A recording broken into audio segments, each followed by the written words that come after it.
welcome to the show, retired U.S. Army Major General Robert F. Dees. Would call it the Golden Dome, but that would be a number of Iron Dome Israeli-type systems integrated in various urban locations. Weeks later, I got a call and said, would you be Dr. Carson's national security advisor? And we had a map spread across, and we started off, we said, well, doctor, this is the world. This is how the State Department looks at the world. And then we got into a lot of complexities. We call it the National Center for Healthy Veterans. The reality, if you look at the whole veteran demographic across the United States, so there's 70% of the veterans that are not in connection with the VA, and as a result, they end up lost in the woodwork.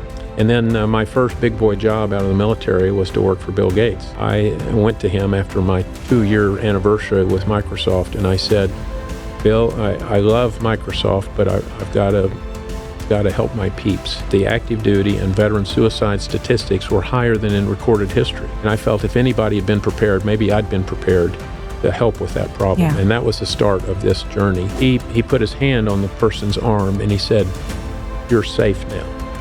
And you could just see that fella just relax a bit. And then our mentor is a big Marine guy. He just put this guy in a big bear hug, and it seemed like he held him for 5 minutes. I mean, and then we began the process of, well, tell us who are you and so forth. Sure did. That's exactly right. To go get some ice cream. Yes. And it's so exciting to be a part of. It'll be amazing. It really is. Yeah. It's one of the biggest things I think we've learned. Thank you. I'm glad to be here. Well, hello, everyone. And whether you're listening on radio or tuning in via podcast, we appreciate you being here. Without further ado, I'd like to welcome you to Around the Table with Vickie. I'm your co-host, Chris Runk, and across the table from me, as always, is my mother, your host, Vickie Runk. Hi, everybody. So good to be with you today, and we've got some really great things we're going to talk about. That's local, federal, and state, all at one time. Now you got me excited. Yeah.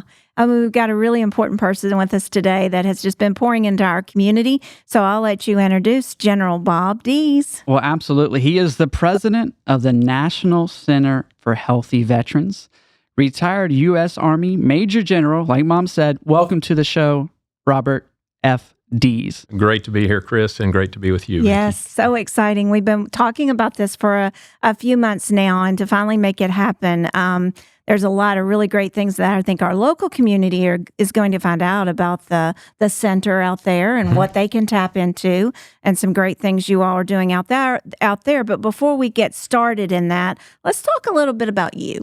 Christopher, let's talk about what all he's done. Well, we were just walking in, and I've recently learned that he was part of the Israeli Combined Task Force for Missile Defense, and we were talking about the Iron Dome, which I thought was super cool. So tell us a little bit about your background there. Well, it's a privilege to be the commander of the U.S.-Israeli Combined Task Force for Missile Defense. And when I mentioned to Vickie that I lived in a kibbutz on the Sea of Galilee early on, and when I was a young lieutenant, and then 20 years later, I ended up being the commander of the task force, and they were just looking at me like, who's this yank, what behind the ears?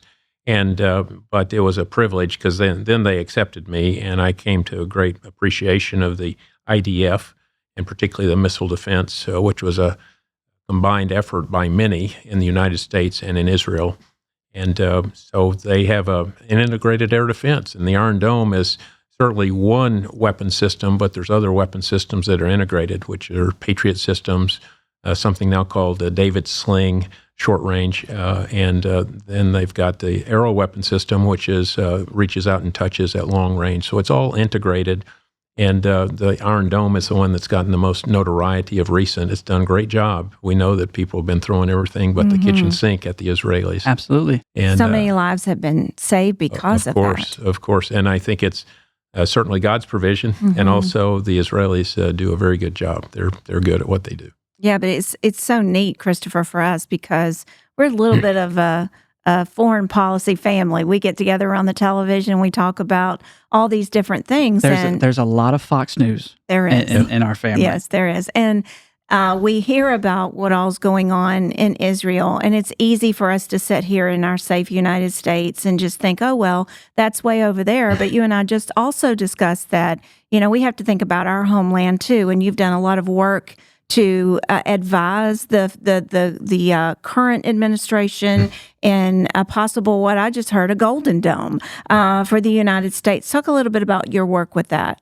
Well, I would just say that Ronald Reagan was working this many decades back, but the technology wasn't in full support of it. And so now we have the ability. Used to, we would fire a missile at something and it would burst, and the enemy missile would fly through it. So it'd be proximity. Now the physics and the technology, they hit bullets with bullets. It's just like incredible, the physical aspect of it. So now we have the technology married to this integrated air defense to protect the entire United States, and that's powerful. And right now, the development of it, it's would call it the Golden Dome, but that would be a number of Iron Dome Israeli type systems integrated in various urban locations, so that collectively we have unified protection for the United States. Yeah. And I think it's easy for us to, again, sit in our living rooms and say, oh, that won't ever happen. But whenever we're threatened, we are certainly thankful for people like you and so many that are sitting at a table trying to figure out our protection. Because I guarantee you, when it does happen, and I think it's just a matter of when, all of a sudden the naysayers will be right around the table with you and showing their support, because all of a sudden it becomes real. Sometimes I think when things aren't really real for people, they develop an opinion that may be a little debatable. But when it comes to saving the lives of our children and our family, then all of a sudden it becomes really real. And unfortunately, I think that's where we're coming in the world. We have to be ready and prepared. And thank goodness we have an administration that's trying to help that happen. Right. I had the privilege of actually being at the center when the governor and the first lady brought you a very special award. I think you were the first one to receive this Spirit of Virginia award. We were. We were sitting right in the field there with the barn and just watching all the wonderful work that has since even been more magnified out there, all the houses and everything that you're doing out there. But I was so proud of you, because I remember when you first came and shared your vision of the center and what all you wanted to do. And my dad is a veteran, so Brian's dad was a veteran, so it just seemed right for us to support you with our prayers and other things that we've been able to help you with. And if anything, your beautiful wife, Kathleen, and you have just become dear friends. So, you have so many accolades, but, when I talked about a federal level and a state level, our state governor recognized all the work that you have done in your past and now pouring into the state of Virginia, because you could have put that center literally anywhere in the United States, but God called you to bring it to Alta Vista. So, before we get in front of ourselves, tell everybody what the center is, how God called you there, and what you guys are doing out there. You bet. Well, thank you, and we appreciate your visiting out there and supporting in various ways. We call it the National Center for Healthy Veterans, so it starts from the very first. Healthy, we define out of the Great Commandment. It says, love the Lord your God with all heart, soul, mind, strength, and neighbor as yourself. So those are the key elements of healing. When we have physical, mental, spiritual, emotional, relational wellness, that for us defines healthy. So we have very intentionally designed our programs to do that. Our bumper sticker is returning healthy veterans to America. And so we focus on looking through the windshield and what their future looks like instead of spending too much time in the rearview mirror. So we work that hard. We have various important elements. One is community living to defeat isolation. I did a suicide study right after I retired from the Army for the Army about what are the antidotes to the primary causalities of veteran suicide, because as you know, we have an epidemic. And the first one was community to defeat isolation. That's why we live in tiny home community and so forth. Another one was a dignified work to provide purpose and self-esteem, because when people get out of the military, they often lose purpose, lose their mission, what's their focus. They no longer have their team. And then a third one is faith-based trauma recovery and life skills programs. These are, we have a 9-month residential program. I say we're a crock pot in a microwave society. We help in many other ways across the nation, but our primary crown jewel right now is this 9-month program. And we've had people from Texas, Florida, Georgia, New Hampshire. Our first one was from Iowa. We didn't have any houses then with the first one. His anxious mom said he was going to take his life. And so we just wrapped arms around him. We put him in a horse stall next to our first 2 staff members who were in horse stalls and showered with the horses. So that's how we started. And now there we have 44 homes that we're edging to completion of those. By midsummer, we'll be finished with those. And we're excited because that gives us more capacity to bring more veterans in. And we find in the 9 months that they're here, they also have various types of therapy. We have clinical therapy, licensed professional counselors, coaches, case managers, but we also have other therapy. The Japanese would call part of it forest bathing. When you wander through creation, we know from the good book that it would tell us that it has an innate benefit to us. And then we have a new wood shop. So that's a type of therapy. We have equine therapy. We have 24 horses. We have 10 certified equine therapists. That's one of the most powerful tools is to, help them learn to relate to other people. Sometimes they're so shut down, they can't talk like we're talking. But once they relate to a horse and are able to tell the narrative of their story through a horse's eyes and things, then they can start talking to other people. And we've seen it really benefit not only individuals, but whole families. That's fascinating to me. So fascinating. I was at the Brain Science Center in Dallas a couple of weeks back, and I was sort of joking with them, and because they have all sorts of technology to scan the brain. And so I said, did you know we also have some brain scanners at our place? And they looked at me like, really? And I said, well, they can detect a human heartbeat from 4 feet away. And they can just do an emotional readout on you like an MRI. And they were looking at me, and I said, they happen to have 4 hooves, but they're about as effective as anything man has invented. It's really powerful. Yeah, and I know you just had a new baby. Tell us what her name is. We did. Her name is Hope. Okay. Really powerful. She's about 10 days old. Oh, that's so sweet. And she's just running around. She's a little independent lady. Yeah. And she'll go back to the filling station to get a snack from her mama, but usually she's sprinting back and forth across the paddock, and it's fun to see. Yeah.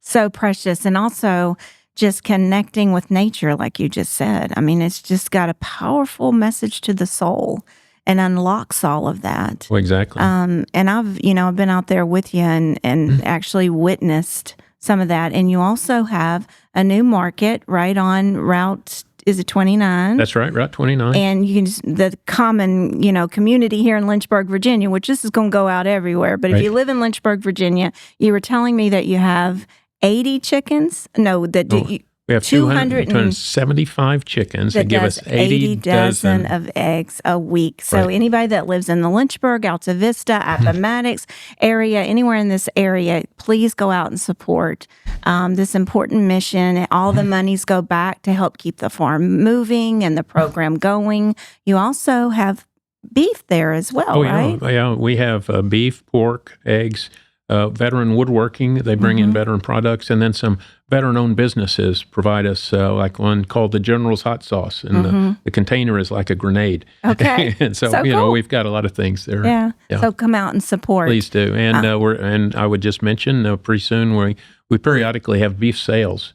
So ground beef, you can get it, at a very good price. Stock your freezers because.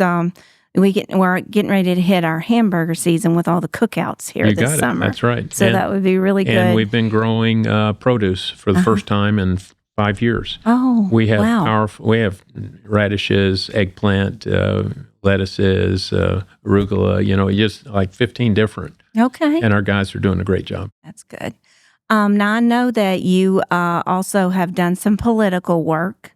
So tell us about your time in D.C. and I know you were with what used to be running for president, Ben Carson, and now he's just in general medical work now, I think. Sure. And I got the pleasure of meeting him when he came. What a wonderful man. And he's done some really great stuff for medicine as well. Oh, of course. And he studies the brain, which has been really beneficial for you and your program to know which way to go on some of this. Personal friend of yours. Right. Tell us just a little bit about your time in D.C. Well, it was a privilege to be lined up with him. We both spoke at a conference in Houston, Texas.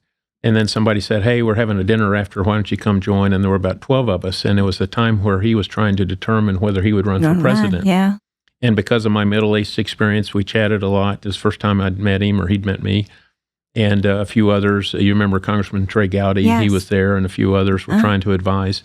So about 2 weeks later, I got a call and said, would you be Dr. Carson's national security advisor? So it was a real treat because he is so bright. And we would meet every week or two in a hotel in various places around the country in the middle of campaigning. And we had a map spread across, and we started off, we said, well, doctor, this is the world. This is how the State Department looks at the world. This is how the Defense Department, and then we got into a lot of complexities globally and then in various regions. And he was and with all due respect, he was like a kid in a candy store because he's such a rapid learner. And I said, how did you learn in medical school? He said, I had a big stack of 3x5 cards. So I produced a stack of 3x5 cards on national security for him, and he would carry them all around, and while we'd review them. And whenever we'd get together again, he would say, okay, ask me the 5 countries around the Democratic Republic of Congo. and I'd say, well, and then he'd rip them off. He's just so bright, and he's so principled, so compassionate. It was a privilege. So after about 6 months of doing that, he came to me in late November of 2015, and he said, I'm not sure I can trust the people around me. And so I said, well, if you're asking, I think you're right. And I gave him a little more information. And then I started to walk away, and he said, wait a minute, I want you now to be the campaign chairman. Wow. So that how's that feel, by the way? How's that feel when one gets asked that by a potential candidate for the president of the United States? It's like, I can't do this. And then all of a sudden you say, okay, Lord, maybe you can. Yeah, that's right. Yeah, that's right. So then in very short order, we replaced the campaign manager, the communications director, the policy director. You cleaned house. Yeah, and then I had as a chairman over everything, I had an empty bench. But God led me to some people. One of them was Larry Ross, who's in Dallas, Texas, who has a great communications organization. He had been Billy Graham's public affairs guy for about 20 years. Wow. So Larry came down. We were in Austin at the time. He was in Dallas. He came down. We had black-eyed pea soup because it was New Year's Eve. And then after we talked to him, I said, can you meet me in D.C. 2 days from now? We had breakfast with Dr. Carson. And Dr. Carson looked across the table and gave a thumbs up. That's right. And talking about firepower, you guys were getting it. Yeah. So it was great. It was great. And then after that time, he felt like he had 10,000 pounds off of his shoulders. And he did much better in debates and things. And we had a great people around him. It was fun. He could trust the people around him. Yeah. It's pretty cool. But now I know that you look back on those years, and we were just talking off air about how God knows what you need when you need it, and it's all in His timing. And all of that was to catapult you into a position now to where you're literally restoring hope to veterans and giving that message of, I know, I've been there, I've seen it, I know what you've been through, and I know that we have a God of all gods that delivers peace and restores hope. And so for that, I mean, just to have you in this area, we as a community are very lucky. Well, thank you for that blessing. The reality is that God never wastes any life experiences. And so you're right, the political, the academic at Liberty, that's part of this, the whole Israeli air defense, all that stuff is converging into, the ability to follow one's life call. That's right. That's right.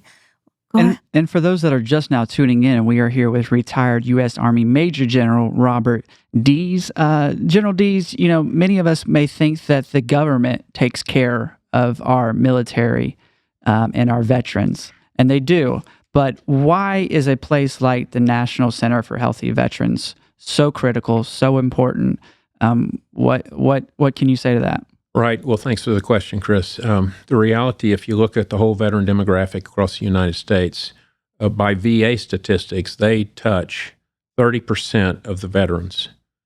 So there's 70% of the veterans that are not in connection with the VA, and as a result, they end up they're lost in the woodwork. They're in their parents' basement doing video games, or they're maybe incarcerated, or maybe they're under a bridge, or maybe they've been lost 3 jobs in the last year because they can't adjust to the work environment. All of those different conditions are out there, and yet the VA, they have some centers of excellence, and that's great, and I love the administration's focus on veterans here, and I love President Trump and Secretary Collins. They'll be really good, and I look forward to connecting with them. I also would say, though, that we are a national prototype of an approach that needs to be replicated across the country. Absolutely. Yeah, I'm so glad you brought that up. Absolutely. And it's in my mind, it's a public-private partnership. We don't throw every good thing that the government's doing out the window, but it's not sufficient. What is sufficient is a public-private partnership that mobilizes the citizens all across America, churches, communities, campuses, corporations, and then just citizens everywhere on behalf of veterans. And that requires an education process. We have our first spinoff, which is the Bluegrass Veterans Farm in Somerset, Kentucky. They came about 3 years ago. We were able to mentor them on how they do this, and then they've just charged off, and they cut their red ribbon about 3 months ago. Wow, and you were there? No, I wasn't there. I sent them a video. Okay. Yeah.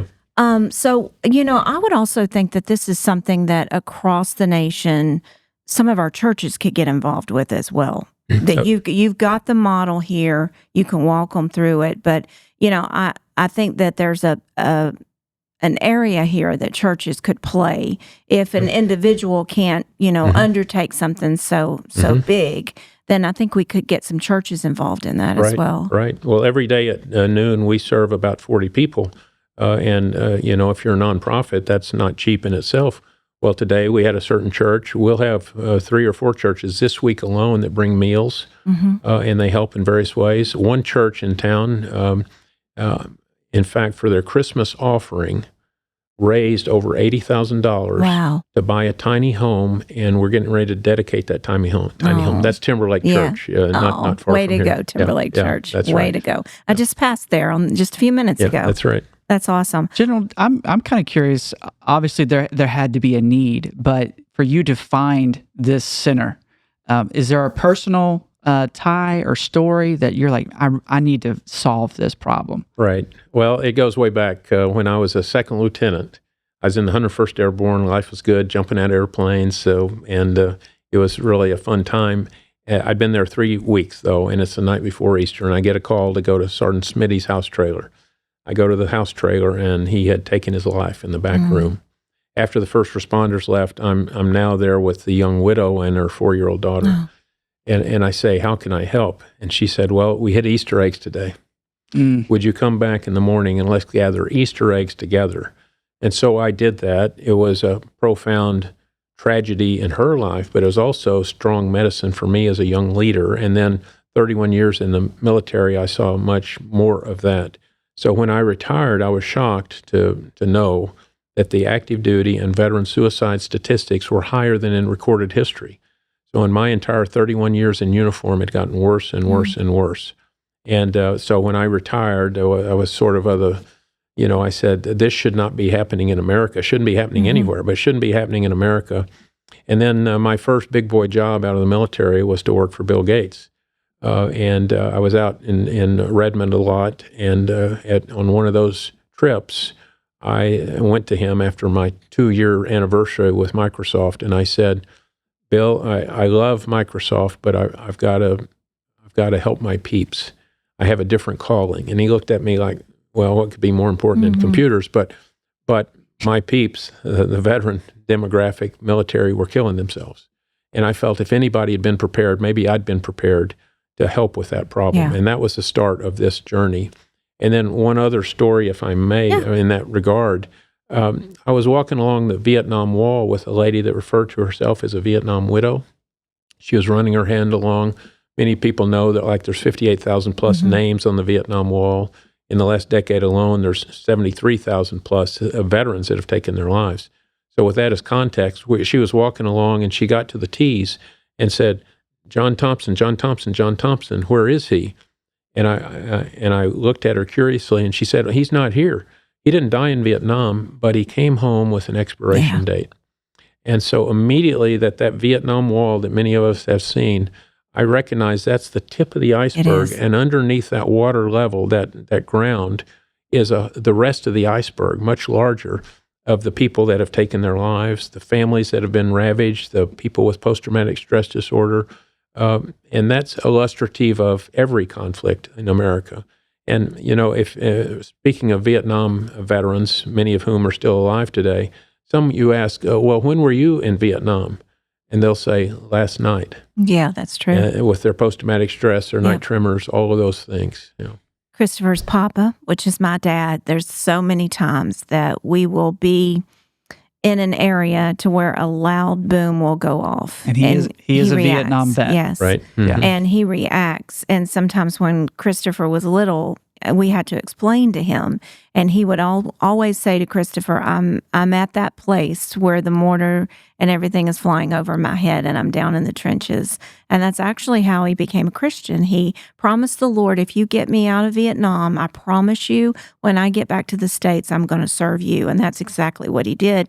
And he has that piece of shrapnel still sitting on his desk that he was able to collect from the moment that he realized there is a living God and I could die at any moment. And if I don't know that I'm going to heaven, this is real stuff. Right. And he prayed all the way, get me back to my wife and my daughter, which at the time I had just been born. This was way back in 1966. And God used those moments to then, bring him to him. But he became a chaplain in the Air Force, United States Air Force. And I never will forget the times that he would go up to D.C. and come back with the stories of the majority of his time was used to deal with suicide. Right. And going to the homes and holding the children and feeling like the wife was going to collapse in his arms. And I remember even back and that was back when he was in his 50s. He just turned 80. But those were the moments that he felt like he was being used by God the most.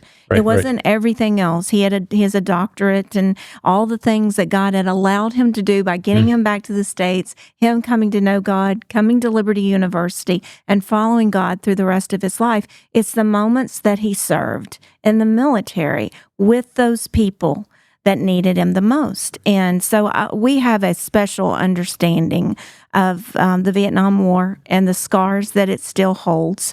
We've had a front row seat to that. And thank God my father was strong enough to get out, but so many are not. Right. That's right. Well, and he's been blessed to have a family like you folks, too. Yeah. Wrap arms around Yes. him. And, that's the other thing that's a totally different topic is as our veterans begin to age, and dementia and Alzheimer's set in, what I deal with on a very high level is those memories come flooding back very strongly.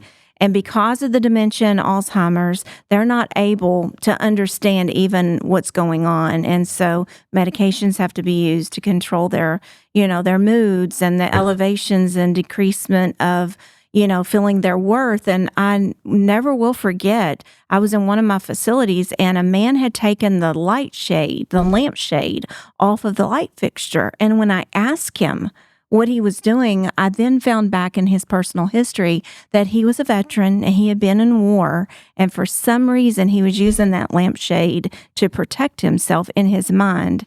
So we have a whole different set of we need help in that older generation as well, because I don't think we know how badly it carries on when one gets dementia, because it's all grouped together and we don't dissect all of that out. Right.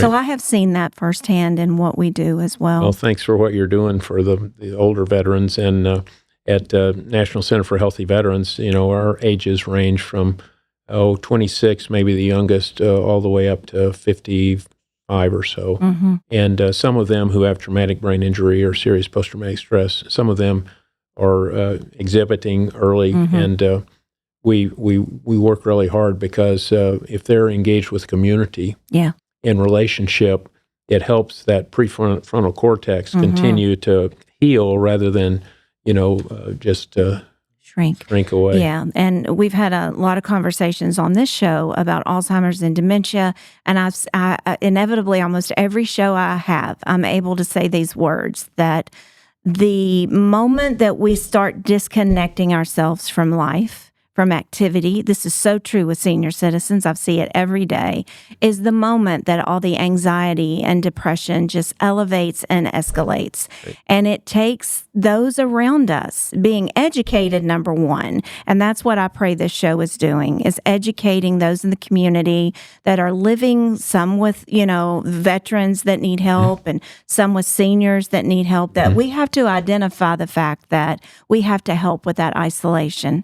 And whatever that means, going out to dinner a little bit more with them in the evenings, or calling them more often, or stopping by, giving them a purpose. That's so true even with your age group that you serve, and even with our seniors as well. Those are all advice that we give almost every single show. We talk about this, and the stressors of getting older and giving up on life, giving up on everything we knew, some of our family moving away or getting different jobs, or all of a sudden isolation really kicks in. It's true with that age group as well. So it's been fun to kind of compare the two sections together here today. Yeah, you may know that I've written a number of books on resilience, and before I was doing this, I also was writing a resilience blog frequently, and there's about 40 blogs on there. And the two most popular ones, one is Raising Children Who Bounce, raising resilient children, and secondly is Resilient Aging. And then I did a 30-hour video series on special demographics, so resilience under long-term infirmity, resilience with aging, resilience while you're parenting, resilience while you're incarcerated. And so there's Jesus said, in the world we will have tribulation. And you can't look to any person and think that they're not going to have tribulation one time or another. So I think resilience is a critical life skill from cradle to grave. That's the first 12 weeks that we teach our veterans, is how to have tools to be resilient. And then that's modeled after the course that we did at Liberty in 2011 that's had over 10,000 students go through it since the time that we instituted that course. That's pretty special. It's fun. Yeah, it's fun to see. And hopefully we are bouncing instead of being broken eggs. Oh, I love that. I love that. Man. That's pretty good. That's good. Yeah. Well, General Dees, you are a wealth of knowledge. I can see the passion come through. Sadly, we're almost out of time for radio, but we're definitely going to continue this conversation for podcasts. So if you're ending on radio, make sure you go check us out on Around the Table on Spotify and Apple Podcasts. But before we have to end, I wanted to give you the opportunity to talk about an unfortunate barn fire that you had out of the farm last November. And then how can our listeners help and get involved? You bet. Well, thanks for asking, Chris. You can reach us at healthyveterans.org. And one ask is that the people that we can help don't always knock our door down, because they are hiding oftentimes and are stuck in the woodwork. So refer people to us. You can go to the website and do that. Secondly, we need resources. We did have a barn fire. We were very galvanized that fire would not define us. And so it was traumatic at first, but immediately, because our brand is resilience, we really bounced back. And some of the people that were most affected by it were the ones that just rose from the ashes and became powerful warriors. One of them, our barn manager, named Caitlin.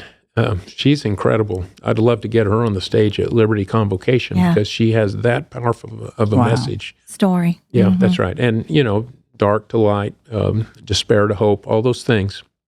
That's what happens when we navigate adversity. It says in 2 Corinthians, beaten down but not destroyed.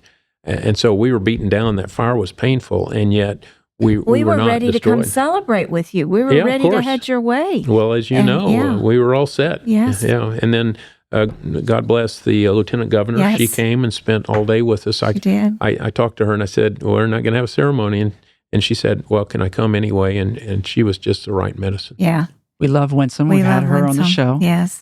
So as we move forward, talking more about the center, I think it would be fun to ask, what is your vision for the next 5 to 10 years? Because that's exciting whenever you start planning and we got this to come and that to come. That just motivates you even more. Right. Well, thanks for asking. We really are moving towards the completion of our master plan for the current property we're on. We'll have 44 homes here shortly. a new community center that services that portion of our community. And then our new barn and our arena will be back up. We expect that to be perhaps before Christmas. And we're trying to have the Veterans Day ceremony in the new arena. Yeah, that will be Even fun. if the barn's not up, the arena is being built as we speak. Yeah. So that'll be fun. And then the end of our master plan on that property is a healthy veteran lodge. The lodge is a 30-room mini hotel with a conference wing and a counseling wing. Part of our mission is to return healthy veterans to America. Our vision is to reshape the nature of veteran care across America. So in order to do that, we have to export best practices. We have to train people, churches, communities, campuses, corporations, I mentioned. And then the counseling wing, our counseling capability and our therapeutic capability has to be larger because every day it seems like people approach us with different technology. So the technological advances in the ability to take care of veterans, to help with mental health are pretty amazing. And so we're developing an agile counseling center that will integrate these things. So that's the vision. Now, I mentioned that Bluegrass Veterans Farm has already started. Our effort, we have houses, we have horses, we have enablers, but the real intellectual property of what we do is how do you rewire the brain, how do you reshape the heart, how do you restore the soul? And we now have 4 years under our belt of very valuable experience. Dr. Kenyon Knapp at Liberty University, he says, we are a living laboratory for veteran mental and behavioral health. And as a living laboratory, therefore, we're learning things of value to others. And so we're sort of the mothership, but we want to help others in every state of the nation establish things like this enterprise that we have at Valor Farm. Now, a comment, if I may, this is a little political perhaps, but the president last week and the Secretary of Veterans Affairs designated a VA property in Los Angeles as a holding facility or a lodging for 6,000 homeless in LA County and beyond. And that's a great initiative. It shows a heart to help veterans. That said, our experience for almost 5 years now it convinces us that to pull all that many veterans together is not going to be a good scenario. Tunnel to Towers has just made us an official provider for them. And we've had this same conversation, and they recognize that sometimes you can put a person in a house, but if you don't deal with the inner person, the inner man, or the family, then it doesn't matter what roof they have over their head. They're just kind of hanging out with nothing happening. That's right. Yeah. And so if you pull people out of their tribe, some of the people, their homelessness is their tribe. They're with their people, and you put them into this big cluster of people that they don't know, then they become disconnected, they become isolated, and then you can only imagine the geometric problems that can happen in that group. So I would offer that it needs to be a distributed approach. God bless them. Maybe they need to do that. Maybe the homeless problem in Los Angeles is so bad they need to do that. But if we're trying to solve the national problem, we needed a distributed network of these type of lily pads that are like what we're doing, that return healthy people. They need to be a longer duration, and we see it working. I don't know how much time we have to tell stories, but we have a guy that was homeless for 15 years. He was living in a tent. And he's graduated from our program. We saw incredible growth, and now he's working at one of your restaurants. Yes, I know, Jack. He's wonderful. Yeah. Come see us. Yeah, that's right. And see him. His story is amazing. Yeah. I remember when we shared the possibilities of him coming on, just the idea that this would work was just so overwhelming to me because we're becoming part of the solution then. Right. We're taking a problem and becoming part of the solution. And again, this can work anywhere.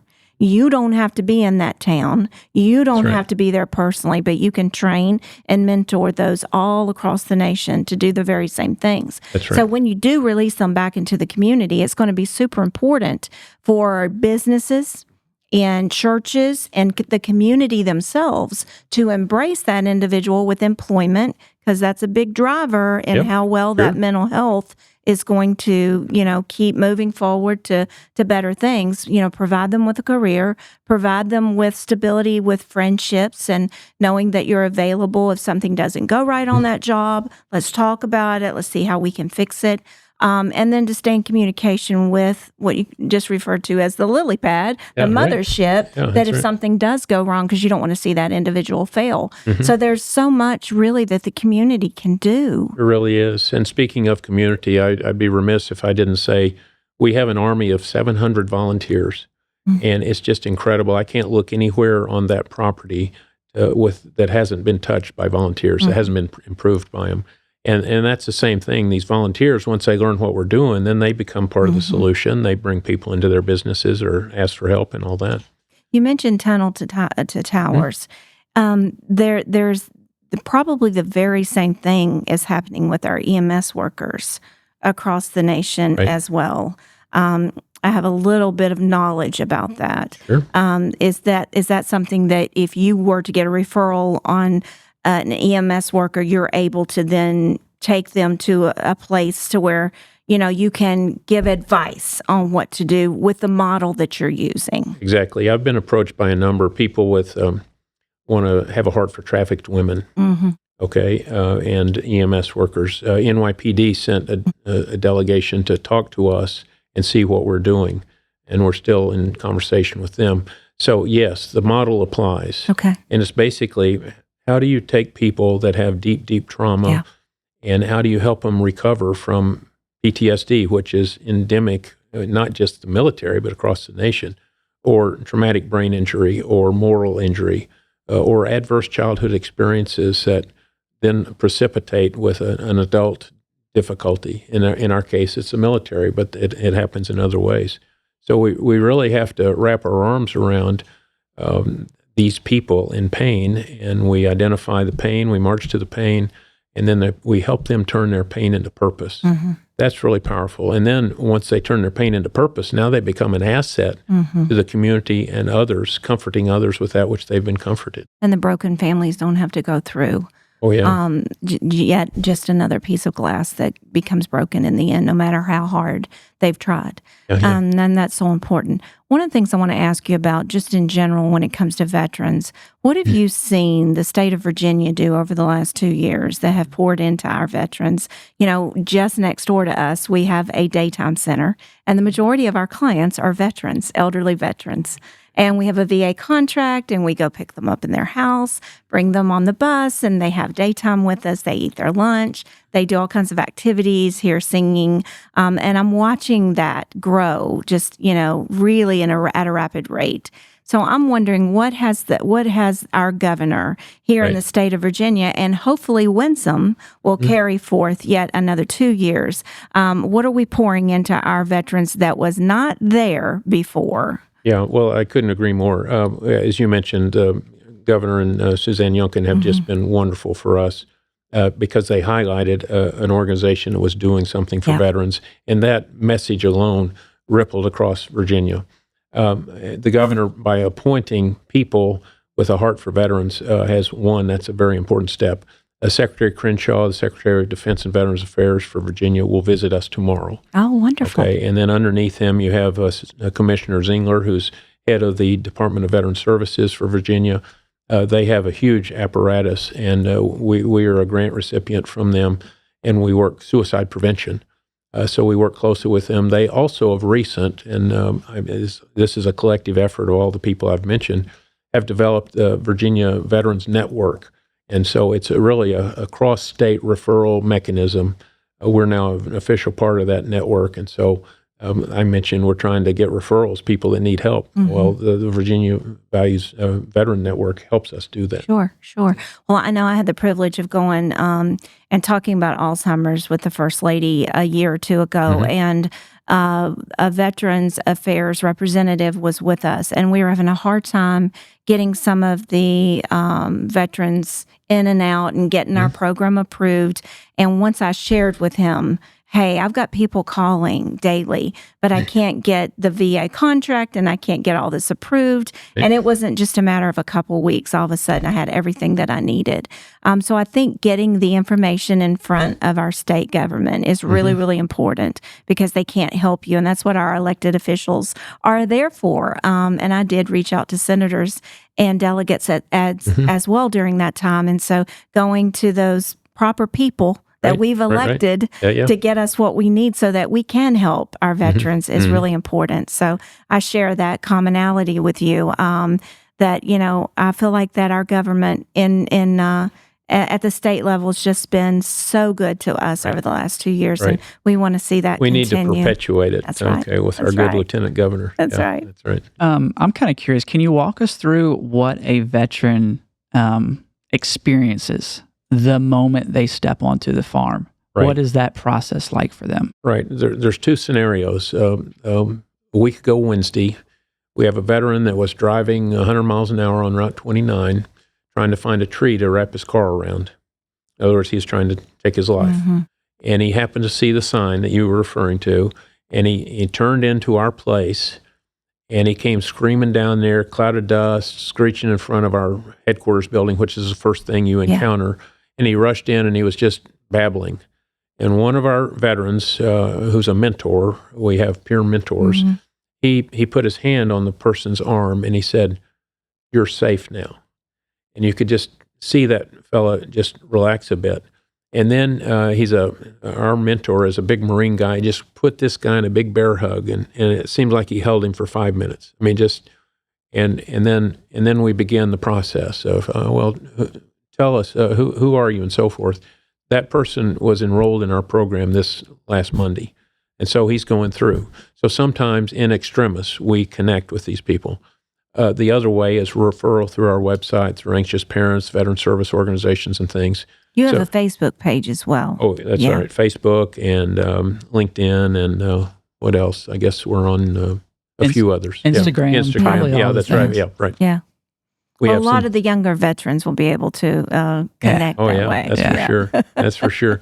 So as we start a class, the first week is basically to assess them. We don't want to break them. They do a physical assessment. We give them a psychological battery. We often give them blood tests and stool samples to check their gut health and all that. Yeah. So, sort of an integrated approach. And do they move in immediately? So we put them in a house, and then their first day or two, we do a housewarming. And they get wrapped in a quilt, which is sort of uncomfortable at times, but it's a very powerful way to say, you're part of our family now. And then they were given gifts, and it's a housewarming, and then they start moving through the program. The cohort we have now, 5 veterans that we just accepted, they're in their second week, and so they're going through resilience first. They learn about the resilience life cycle. How do you prepare for the storms of life? Tournier said, "We fall the way we lean." So how do we help people start leaning in the right direction? Most of these folks have been leaning in the wrong direction for a long time. Leaning in the right direction so that when they get their next body slam, they have better reflexes, physical, spiritual, emotional, relational reflexes, so that they are inclined to do the right thing and recover more rapidly. And then how do they weather that storm? How do they bounce back without getting stuck in these toxic emotions of guilt and false guilt? So they're learning that as we speak. And then also of interest, we say rewire the brain. Part of rewiring the brain, we have them involved in a scripture memory program. And so every week they try to nail 2 verses as we go through that program. We're not overly evangelistic. We have a Christian staff. We don't have any acid tests for people to come to us, but we find that on an annual basis we do a number of baptisms in the Big Otter River. And just a lot of life change. Inevitably, this is work that they have to do themselves. You can have the program, but they literally have to go to that spot, and they have to work on it every single day. It's nothing that they can just continue to push it under the carpet, because then there's no healing. Right. Today, for instance, we saw a video, and it's a song called "Burn the Ships." And it's a song written after Cortez's experience when he came to the New World. And he had hundreds of men, he had all these ships, and they were going to face hard times. And he knew that the people would turn back if they were tempted like that. Mm-hmm. So he gave the command, burn the ships. They burned all those ships. And we use that as an analogy for our guys. Mm-hmm. They really need to lean in. Yeah. They need to commit. They need to start moving forward and not drag the past with them. And they need to burn the ships and be committed. So, and we see that in most cases. Some people a little more urging than others, but eventually we just see powerful changes. Yeah. I can imagine it's not only transformative for that veteran, but also the family members of that veteran, because they go on that journey with them a lot of times. Exactly. And if you don't get it right with the family, you don't get it right with the veteran. Mm-hmm. So most of our veterans that come have fractured families. So our mission there is to help bring them back together, help them understand the relational aspects of that. Some of them come with intact families. We have somebody that just came. They've got with his wife and their 5 children, and it was just really a profound sense of responsibility for us to see this whole family and their assessment. And Dad needs this. Our family's going to survive if Dad goes through this program. And so Dad's there, and they're in full support of him. But then we'll counsel the children because there's reason to do that. We'll counsel the wife. We'll put them through equine therapy. Mm-hmm. Every tool that we have, we'll do that with the family, and it's so rewarding to see these families come back together. Right. Well, I think on that note, Christopher, families coming back together, we should end right there because that's what this is all about. Mm-hmm. Again, General Dees, may God continue to bless you and your staff and your beautiful wife and children that are in this with you. And we couldn't be more happy to say that we consider you a friend. And we just pray for God's divine intervention every day on that program. And congratulations on, the possibilities of expanding your vision and your dream way past Lynchburg and Alta Vista, Virginia, into other parts of the earth, which is what we're called to do by the Great Commission. And so thank you again for being on Around the Table. Thank you, Vickie, and thanks to you and Brian and your family here, Chris. Thanks. And it's a privilege to co-labor together. But Mom, I know you have a special quote in store for us today, so the floor is yours. You will not win all the time, and that's okay, because sometimes God is going to make you wait so you can learn to persevere. God will allow trials to come so you will learn to seek Him and trust Him with your whole heart. You will not win all the time, but it doesn't mean you're not moving forward. You're growing, not by the world's standards, but according to God's perfect will and plans. I hope something that we've said here today helps you. I hope something that we've discussed inspires you. And above all, we want you to know that there's hope and nothing is impossible when you hold tight to God's principles. I'm Vickie, and I'm right here around the table.